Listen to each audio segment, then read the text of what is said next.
They laughed when she said she could fly, right up until her voice crackled over the military frequency, and a major went white because that call sign wasn't supposed to exist outside of highly classified briefings, and the woman standing in front of him with grease on her hands and no rank on her collar had just used it like it was her name.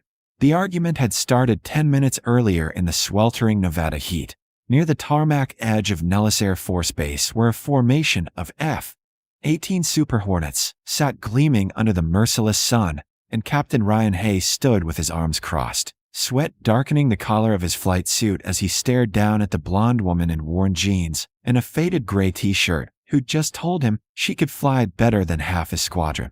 "Ma'am, I don't know who let you onto this tarmac," Hayes said, his voice carrying that particular blend of patience and condescension reserved for civilians who wandered into places they didn't belong. "But you need to clear the flight line. We've got operations starting in 20 minutes. She didn't move, didn't even look impressed by his tone, just stood there with a wrench in one hand and a maintenance clipboard in the other, her expression completely neutral as she met his gaze. Late 20s, maybe 28, with blonde hair pulled back in a practical ponytail and oil stains on her boots that suggested she'd been working on something mechanical. She looked like a civilian contractor, maybe base maintenance, definitely not someone who belonged near operational aircraft. "I was asked to check the number 3 bird," she said calmly, nodding toward the F-18 at the end of the line. "Hydraulics were showing inconsistent pressure readings yesterday." Hayes glanced at the aircraft, then back at her. "That's being handled by certified maintenance crews." "I am certified maintenance," she said, still calm, still unbothered. Among other things, something about the way she said it irritated him immediately. Not defiant, not argumentative, just certain in a way that felt like it was undermining his authority without her even trying. Behind him, 2 of his pilots, Lieutenant Vega and Lieutenant Chun, had stopped their pre-flight checks to watch, picking up on the tension. "You know what?" Hayes said, stepping closer, trying to reassert control of the situation. "I don't care what certifications you think you have. When I see someone on my flight line who I don't recognize, wearing civilian clothes, touching my aircraft, that's a problem." "Your aircraft?" she repeated, and there was something in her tone now, not mockery exactly, but something close to amusement, like she'd heard that phrase too many times to take it seriously anymore. Hayes felt his jaw tighten. "That's right. My squadron, my responsibility, my aircraft. So unless you've got actual authorization from someone with rank, you need to step back before I call security." She tilted her head slightly, studying him with an expression that made him feel like she was conducting an assessment rather than being assessed. "You really want to do that?" "I really want you off my flight line," Hayes shot back. Lieutenant Vega cleared his throat behind him. "Captain, maybe we should just—" "I've got this, Vega." Hayes cut him off, not taking his eyes off the woman. Because now it wasn't just about protocol anymore. It was about control, about authority, about making sure everyone watching understood that this was his operation and his call. The woman's expression didn't change, but something shifted in her posture, subtle, almost imperceptible, like she'd made a decision. She reached into her back pocket slowly, deliberately, and Hayes tensed, hand instinctively moving toward his radio. She pulled out a small black card, the kind with embedded security chips that opened classified doors, and held it up between 2 fingers. "I have authorization," she said quietly, "but you're not cleared to verify it." Hayes stared at the card, irritation flaring hotter. "Then you're not authorized." "That's not how classification works," she said, still calm, still maddeningly composed. "But I understand the confusion." "The confusion," Hayes repeated, his voice rising slightly now, drawing more attention from the ground crews nearby, "is why a civilian contractor thinks she can lecture me about military protocol on my own tarmac." "I'm not lecturing you," she said. "I'm trying to finish a safety check so your pilot doesn't lose hydraulic pressure at 15,000 feet. My pilots are trained to handle emergencies." "They are," she agreed. "But they shouldn't have to because someone cut corners on maintenance." Hayes felt something snap inside him, not rage exactly, but frustration finally finding its outlet. "You know what I think," he said, stepping even closer now, voice dropping lower, more pointed. "I think you're someone who talks a good game, throws around technical terms, acts like you know things you don't, and hopes nobody calls you on it." She didn't react, didn't flinch, didn't show any of the signs he expected, just held his gaze with that same steady calm. I think, he continued, you've never been in a cockpit in your life. And that's when she smiled, small and brief, like he'd just said something unexpectedly funny. Actually, she said quietly, I've logged more combat flight hours than your entire squadron combined. Behind Hayes, Lieutenant Chun let out a quiet breath, something between surprise and concern. Hayes laughed, short and sharp. Right? Sure you have. Want to bet on it? She asked. And before he could answer, a voice crackled over the base-wide frequency, cutting through the tension. Reaper, this is Tower. We have you cleared for approach on runway 27. Welcome home. Every pilot on the tarmac froze. Because Reaper wasn't just a call sign. It was the call sign. The one that showed up in classified after-action reports. The one attached to operations nobody talked about. The one that belonged to someone so far above standard clearance that even knowing the name was restricted information. Hayes turned slowly toward the woman, his confidence cracking as she reached up and keyed the radio clip to her belt. Tower, Reaper copies. Inbound in 10. Her voice, unmistakable now, came through every radio on the flight line. And behind Hayes, Major Daniel stepped out of the operations building, his face draining of color as he stared at the woman in the gray t-shirt and oil-stained boots. Captain Hayes, the major said quietly, his voice tight. Step away from her. Right now. The silence that followed felt like pressure, the kind that builds in your ears before something explodes. And Captain Hayes stood frozen as Major Daniels crossed the tarmac with movements that looked controlled but barely. His expression locked somewhere between shock and damage control as every pilot within earshot tried to process what they'd just heard over the frequency.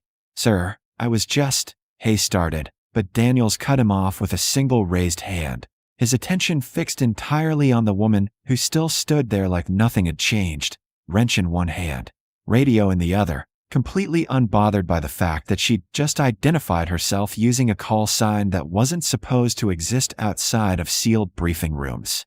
Commander, Daniels said, and the word landed like a physical blow because it wasn't a question, wasn't a guess, just recognition delivered with the kind of certainty that comes from suddenly understanding you've been watching a situation unfold completely backwards.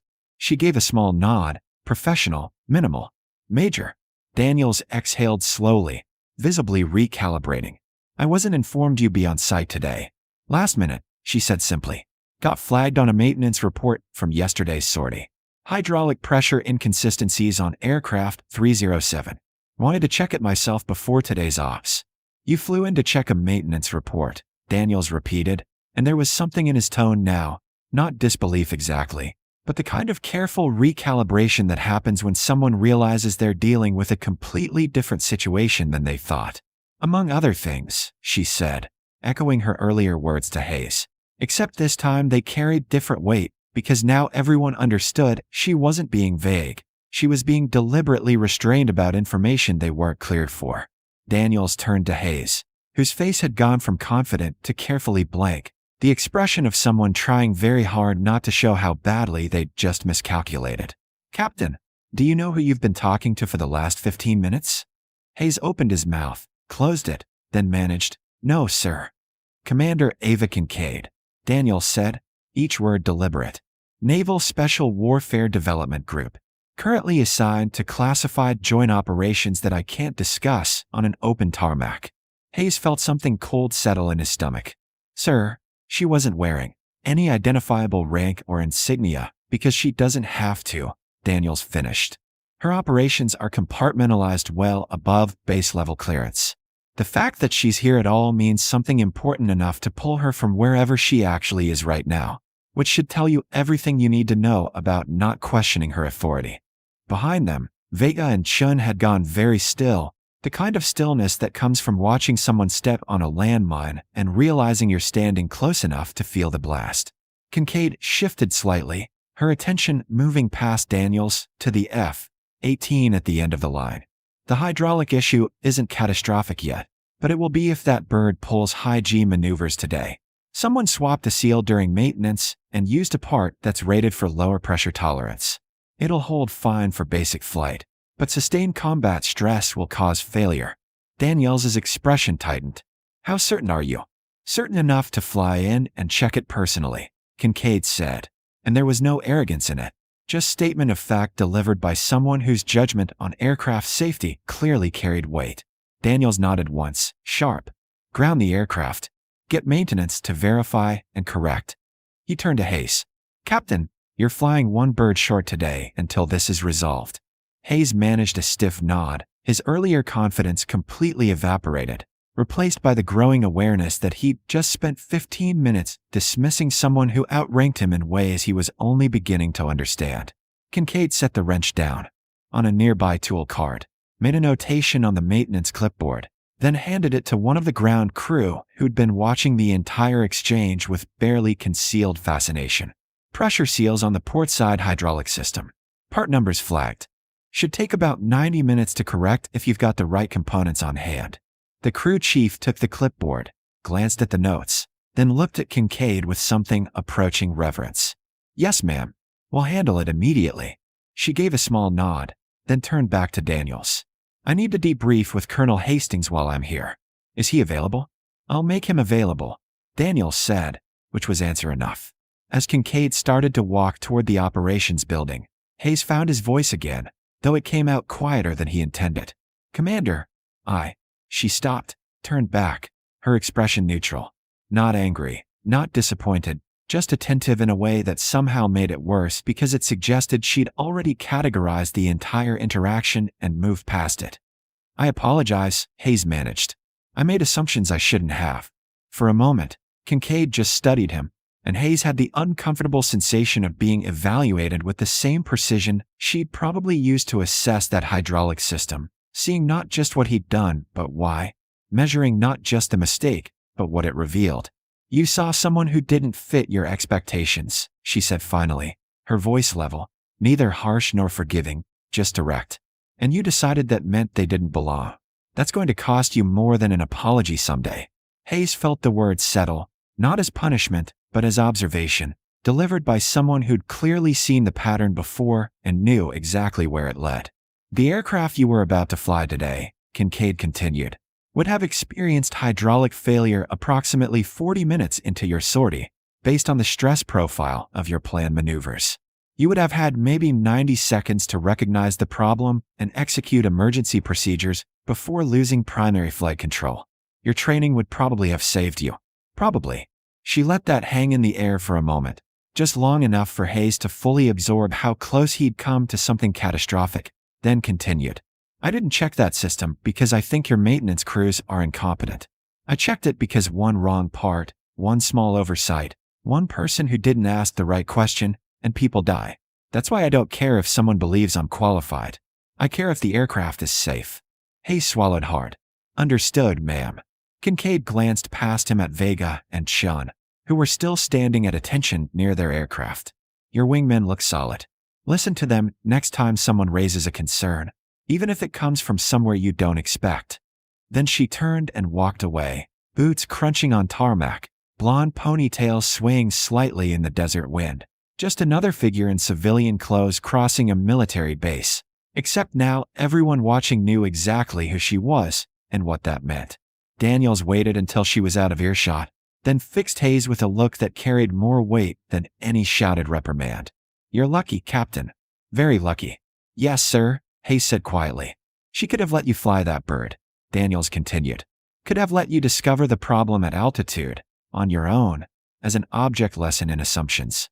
Instead, she fixed it. Think about that. Hayes nodded, unable to find words that felt adequate. Daniels started to walk away, then paused. And Captain, the next time someone tells you they can fly, maybe consider the possibility that they're not bragging. Maybe they're just stating a fact you're not cleared to verify. 2 hours later, Captain Hayes stood in the back of the operations briefing room watching Commander Kincaid address a group of senior officers with the same calm precision she'd used to explain hydraulic failures on the tarmac.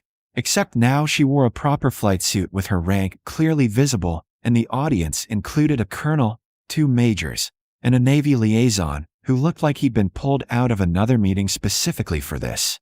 The presentation wasn't flashy, no dramatic graphics or motivational speech, Just tactical analysis delivered with the kind of efficiency that suggested every word had been chosen because it was necessary and everything else had been cut because it wasn't.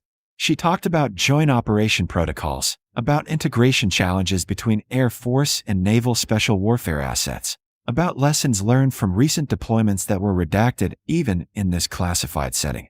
Hayes noticed how the senior officers listened, really listened, not with the polite attention given to routine briefings, but with the focused engagement reserved for people whose expertise could save lives or complete missions others couldn't. When Colonel Hastings asked a technical question about close air support coordination in contested environments, Kincaid answered without hesitation, referencing specific scenarios with details that made it clear she hadn't just studied these situations, she'd been in them. The problem isn't capability, she was saying now, standing beside a tactical display. Our platforms can deliver precision effects in almost any environment. The problem is recognition speed. When you've got friendlies operating in non-standard configurations, without traditional identification protocols, in high-tempo situations, the time it takes to verify targeting information can mean the difference between effective support and catastrophic friendly fire. How do you solve that? Hastings asked. You put someone in the air who already knows the ground element's operational signature, Kincaid said. Someone who's been on both sides of the equation and can make those recognition calls in real time without waiting for coordination through multiple links in the chain. Someone like you, the Navy liaison said, and it wasn't really a question. Kincaid gave a small nod. That's why I maintain flight proficiency across multiple platforms.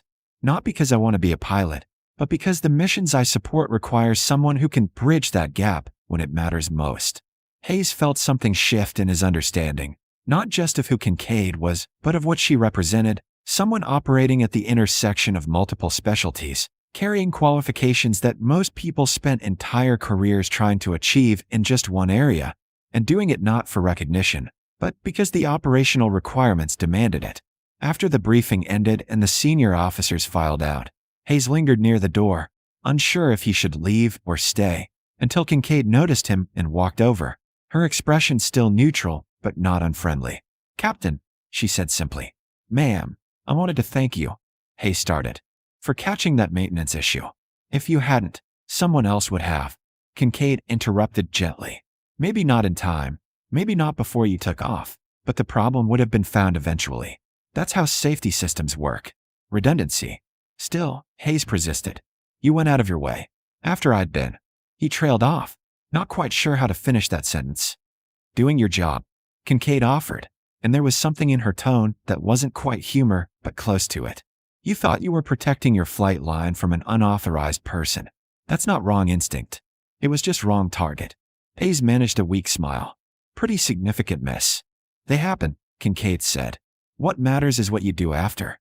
Do you double down on the assumption because admitting you were wrong feels like weakness? Or do you recalibrate your assessment based on new information?"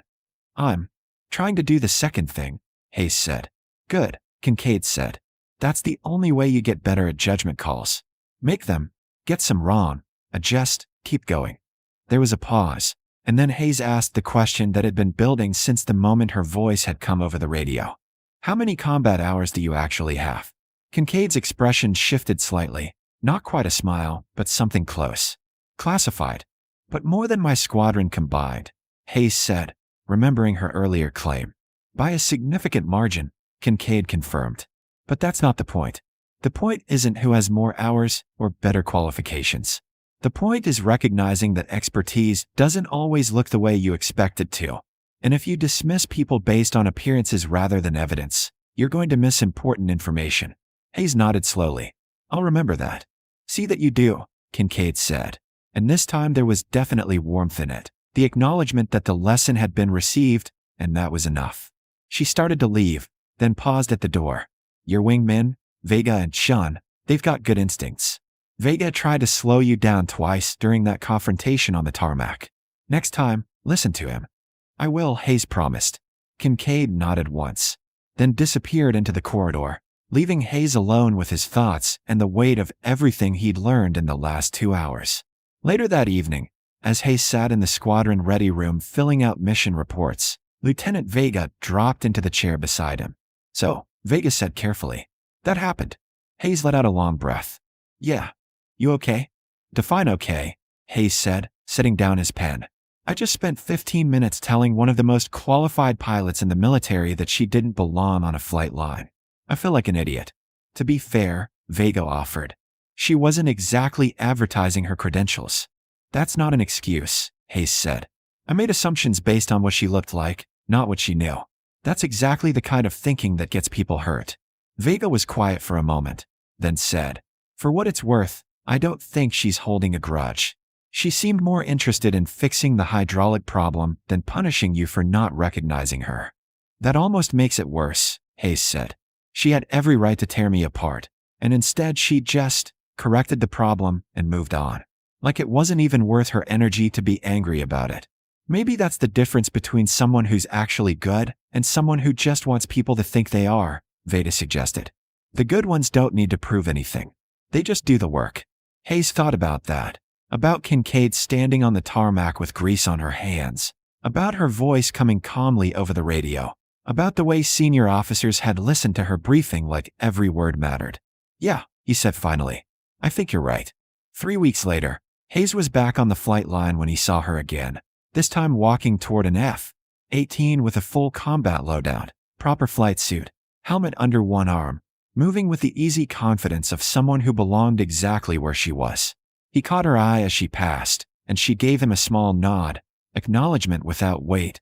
Just two professionals recognizing each other. Hayes snapped a crisp salute. Kincaid returned it, precise and immediate, then climbed into her cockpit and disappeared into the mission that had brought her back to Nellis. And as Hayes watched her aircraft taxi toward the runway, he thought about assumptions, about expertise hidden in unexpected places, and about the lesson he'd learned the hard way on a hot Nevada tarmac. Never underestimate the person who shows up in civilian clothes and oil-stained boots, because sometimes they're the most dangerous operator in the entire building, and you'll never know it until their voice comes over the frequency and changes everything you thought you understood about who has authority and who deserves respect.